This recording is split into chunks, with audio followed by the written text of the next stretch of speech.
Order. The first item on the agenda is the Pledge of Allegiance. I pledge allegiance to the flag of the United States of America, to the republic for which it stands, one nation, under God, indivisible, with liberty and justice for all. Roll call, please. Davis, Jim Donald, Brian Ellis, Here. Tim Engel, Dave Hoppa, Brian Coleman, Here. Dick Mays, David Mills, Here. Jacob Pack, Here. John Pauly, Here. Steve Perry, Here. Adam Sigmund, Here. Sarah Stewart, Travis Willard, Here. Glenn Yeager. Thank you. The next item on our agenda is the action on the June 27th meeting minutes. Those were provided to each member via email before the meeting. Hopefully you've had a chance to review. Are there any questions? Is there a second? Second. All those in favor? Aye. Any opposed? Motion carries. Next item is citizens' concerns. This placeholder is for anything that's not on the agenda tonight, so if there's anyone in the audience that has concerns related to anything that we will not be discussing tonight, this is the time to bring those in front of this board. Any concerns? Seeing none, that will move to our first item on the agenda, which is the Alexander's Place second and final preliminary plat extension. Dave? Right. Thank you, Mr. President. Good evening. First thing we'll talk about tonight is, as Mr. Mills said, is Alexander's Place Major Subdivision Development Second and Final Preliminary Plat Extension. The original preliminary plat for the Alexander's Place was approved on October 27th of 2015. We granted the first one-year extension request on October 17th of 2023, which means the first extension is scheduled to expire on October 17th, 2024. So Mr. Hava is asking for his second and final extension tonight. The Putnam County Subdivision Regulations, Article 100.04, states that the Planning Commission may grant a one-time extension of up to 1 year. A developer may request a maximum of 2 one-year extensions. However, only one extension may be granted at a time. If you, on your iPads, if you're following along on your iPads, we're on file number 3. If you scroll down, you can see scanned in copies of the original approved preliminary plat, which was done by Calhoun Engineering, and was approved on 10/27 of 2015.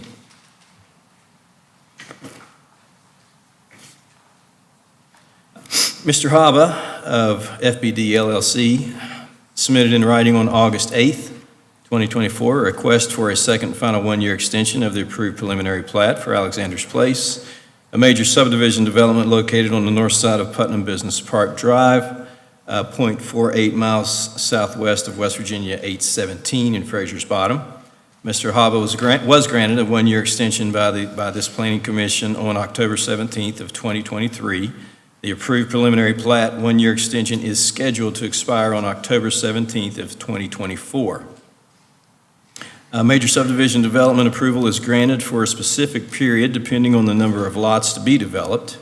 The preliminary plat for Alexander's Place was approved, as I said, by the Planning Commission in 2015 as a 101-lot major subdivision, giving the plat an effective period of approval of 8 years. If all capital improvements are not complete at the end of the specified period, an extension of time may be granted by the Planning Commission. The developer may formally apply to the Planning Commission in writing, requesting a time extension and the reason for the extension. The Putnam County Planning Commission granted Mr. Haba a one-year extension on October 17, 2023. Said extension is scheduled to expire on October 17, 2024. Mr. Haba recently requested a second and final extension. He requested this on August 8th. When considering an extension, the Planning Commission shall consider the following criteria. Has the developer diligently pursued the completion of the capital improvements on the land granted preliminary approval? And you can see Mr. Hava's comments as presented in his letter dated August 8th of 2024. If you scroll down to page 8 of this presentation on your iPads. Next criteria, has the developer completed at least 75% of the capital improvements on the land granted preliminary approval? Again, you see Mr. Hava's letter dated August 8th. If you scroll on down on pages 9 through 13 of the presentation on your iPad, you will see photos, several photos, of the current or the status of Alexander's Place as of mid-August. That's when I was out there taking these pictures. And you can see the amount of work that has taken place in the subdivision. We have an addendum to Resolution 1504. So if you approve Mr. Hava's requested extension, Mr. Mills will sign this addendum to Resolution 1504, and then I'll schedule time for Mr. Hava to come in the office to sign the addendum as well. And that will extend his preliminary plat approval to October 17th of 2025. So if you would like to discuss it and make a motion and make a second for the extension, then we can sign the resolution. Thank you, Dave. And I accidentally skipped over one item, which is the disclosure of conflicts. So is there anyone on this board that has a conflict with this agenda item? Okay, so Dave, thank you for the presentation. I know that David Hava is not here. JD, I do see that you are here. Do you have any comments that you would like to make related to this? If you do, please state your name, address, and by the mic, but if not, you're not required to. Okay. Thank you. Anyone in the public have any comments related to this agenda item? Okay, so that will close the public portion of this item, and we'll move to discussion amongst this board. Does anyone have an opinion related to this request?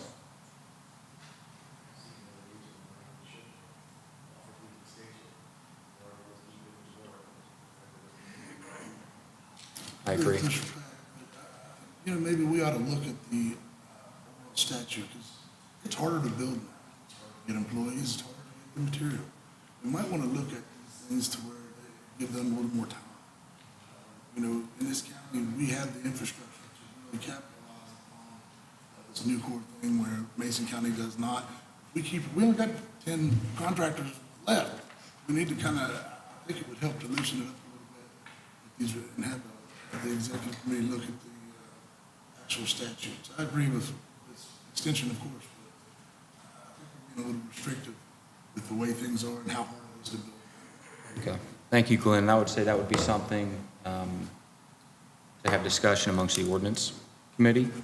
But definitely please take note of that, staff, to put that on the agenda item and remind me that we need to get an ordinance subcommittee meeting scheduled. Does anyone else have any opinion related to the matter?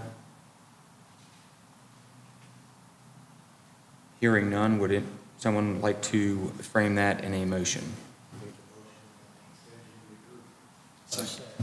All those in favor? Aye. Any opposed? Motion carries. And I do want to make one note that the resolution that is at the back end of the agenda, it does require a correction. The dates that are on that resolution show that the extension, the one-year extension, is through September 26, 2025. That is actually going to be replaced with October 17th, 2025 in those two locations. Okay.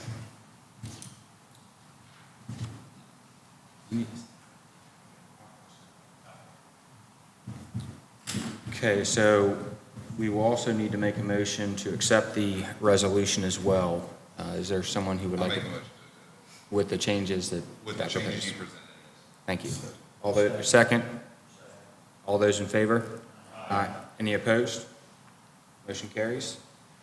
Okay, the next item on the agenda is the Cobblestone subdivision. And Dave, before you talk, let me go ahead and obviously open the public hearing. Are there any disclosures of conflict related to this agenda item?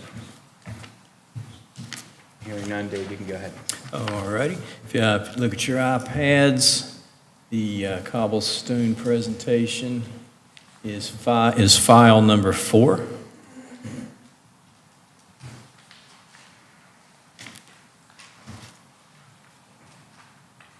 Cobblestone Subdivision LLC has applied to the Office of Planning and Infrastructure for the development of Section 1, Phase 2, which is a proposal to subdivide 42.6 acres from 49.17 acres into 31 single-family residential lots located east of Rocky Step Road and southeast of Mandy Drive, Scott Depot. Tax map 214, parcel 32. The ingress and egress point will be Mandy Drive, which was approved and constructed in Cobblestone Section 1. Cobblestone subdivision is an established subdivision which has previously received approval of Section 1 in 2003 for 54 lots, Section 2 in 2004 for 77 lots, and Section 3 in 2006 for 12 lots. The declaration of covenants, conditions, restrictions, reservations, and easements for Cobblestone is recorded in Book 56, page 178 in the County Clerk's office. Cobblestone Homeowners Association, Inc. has been established for the maintenance and preservation of improvements in common areas. On August 2nd, of 2024, the applicant submitted a subdivision application and disclosure statement. A copy of the application and disclosure statement are included as Attachment A. Major subdivision development was legally advertised in the Hurricane Breeze on August 22nd of 2024. A notarized copy of the certificate of publication is attached as Attachment B. All abutting landowners within 100 feet of the president of the Cobblestone and the president of the Cobblestone Homeowners Association were notified of the proposed major subdivision development and the date, time, and place of tonight's hearing. Notice of public hearing sign was placed on site advertising the date, time, and place of tonight's hearing. Randolph Engineering Company is the project design engineer. Copy of the recorded deed, Deed Book 543, page 964, showing ownership of the 49.17 acre property to be divided and developed is included as Attachment C. A reduced copy of the major subdivision development preliminary plat submitted by the design engineer is included as Attachment D. An aerial view of the property to be developed as Cobblestone Section 1 Phase 2 is included as Attachment E. This parcel is located in a non-zoned, unincorporated area of Putnam County. Staff received written verification from the Putnam County Office of Emergency Services that the addresses within the major subdivision development were approved as of July 30th of 2024. Cobblestone subdivision, Section 1, Phase 2 is not located in a flood hazard area. Copy of the flood tool map is included as Attachment F. Drainage summary and development plans were submitted by Randolph Engineering on August 7th, 2024. The site is situated in steep terrain that is naturally divided into 3 drainage areas where 3 stormwater detention ponds are proposed. Being a hillside development in which each lot has a slope over 20%, so 55% of each lot shall be maintained in a substantially natural condition, which includes no clearing, cutting, or filling. Mr. Lee McCoy, PE County Engineer, has recommended approval of the major subdivision development preliminary plat and construction plans. A copy of his recommendation letter is attached as Attachment G. The property will be served by public water through PPSD, not West Virginia American Water, but PPSD. The property will be served by public sewer through PPSD.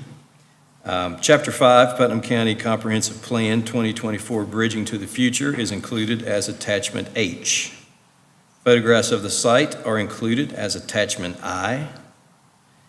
There has been one question and one comment from the public to date regarding the proposed development of Cobblestone Section 1 Phase 2.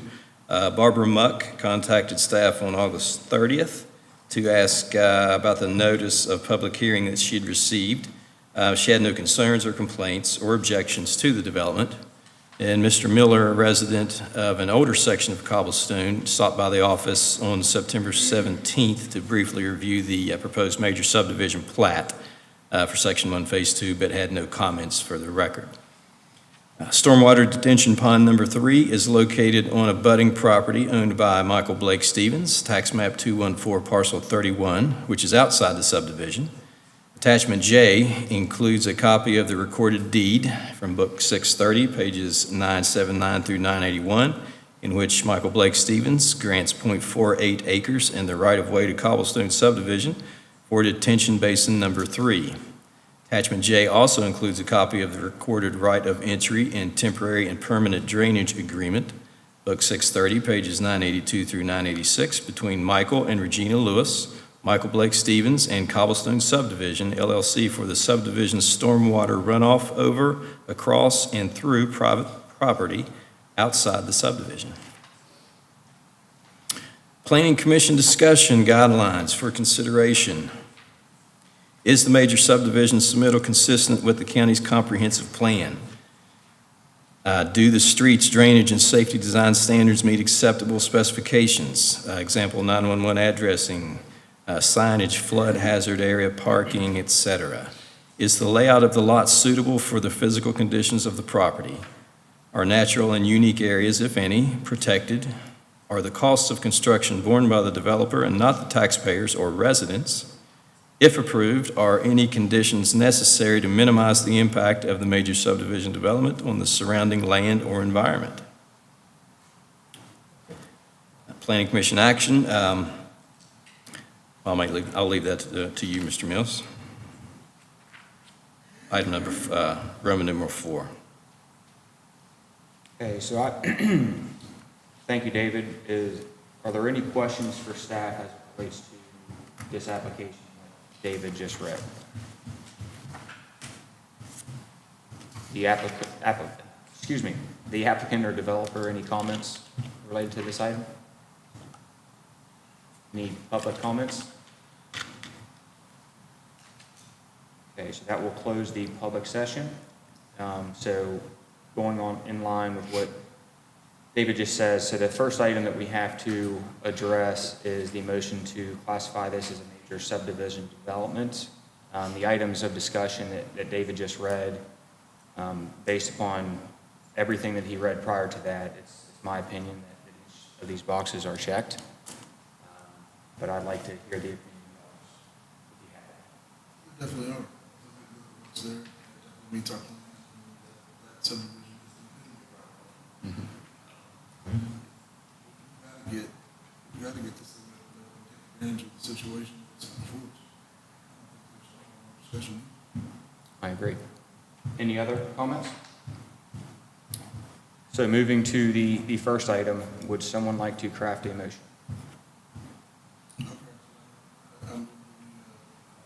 Classified as a major subdivision, and checks all the boxes on the commission. Is there a second? All those in favor? Aye. Any opposed? Motion carries. So the next item would be the motion to approve or deny the major subdivision with or without conditions. Does anyone have an opinion? Is there anything in the engineering report that said that there needed to be any? We have the county engineer who recommended the major subdivision as it was proposed. Would you like to craft that as a motion? I will make a motion to approve it as presented. Is there a second? All those in favor? Any opposed? Okay, motion carries. And then finally, the resolution. Need to review and either approve or deny the resolution, which is 24-01. Is there a second? All those in favor? Any opposed?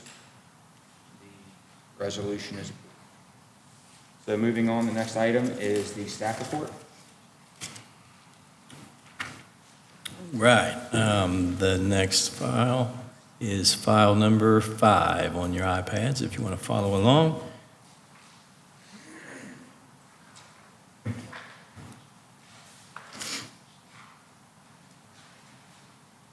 On page 2 of file number 5, you will see the bar chart of our development and zoning permit approvals for 2024. You see in August that we had 19 permits issued. Our monthly average from January through July so far this year has been 20 permits per month, so we're right on track there. The next page is a chart that depicts our development plat approvals for 2024. So far, you see, we only had 5 plats this month, which we're averaging 10 plats per month so far in 2024. So we were down on plat approvals, such as minor subdivisions, mergers, plats such as that. On the next page is a brief discussion relative to finances in the office. Since we haven't met since June, the new fiscal year is young and barely underway. So I'd like to focus briefly on the results of the 23-24 fiscal year conclusion.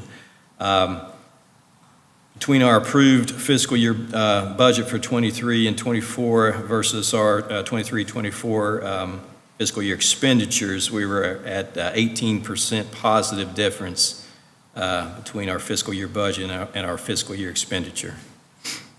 As far as our fiscal year revenue was concerned, in the 23-24 year, we deposited $73,121, which averaged $6,093 per month deposit, and that is practically identical to our 22-23 fiscal year revenue number. The calendar year revenue so far through August, January through August, so far in 2024, we've deposited $54,082, which averages $6,760 per month. In the 2023 calendar year, for the entire year, we deposited $71,416. So at this point, we are currently 13% ahead of our 2023 average deposit. If you scroll to the next page, page 5, that's our permit status report. If anybody has any questions relative to that, I'll be glad to answer.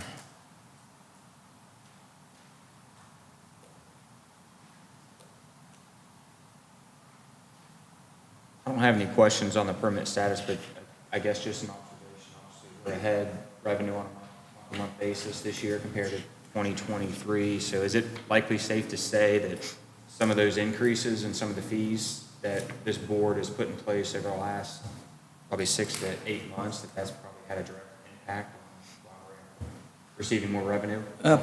Possibly. Possibly. I'd have to check. I would have to research that. We'd have to look at the number of Yeah. obviously application permits and stuff. It's curious. Obviously, it's going to have positive impact. Right. Because of all as well. Are there any other questions or comments?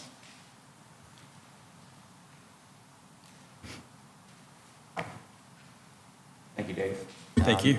The next item would be unfinished business. I do not believe we have any unfinished business. New business, next scheduled meeting is November the 21st at 6 p.m. And then I would ask them to reach out to me hopefully before that meeting, not before that meeting. With that said, would someone make a motion for adjournment? Did you mean, is it November or is it October? No, November. There's a, The courtroom is being used for early voting and machine, to test the machines and everything, and there's like, no, November we are. Any other questions?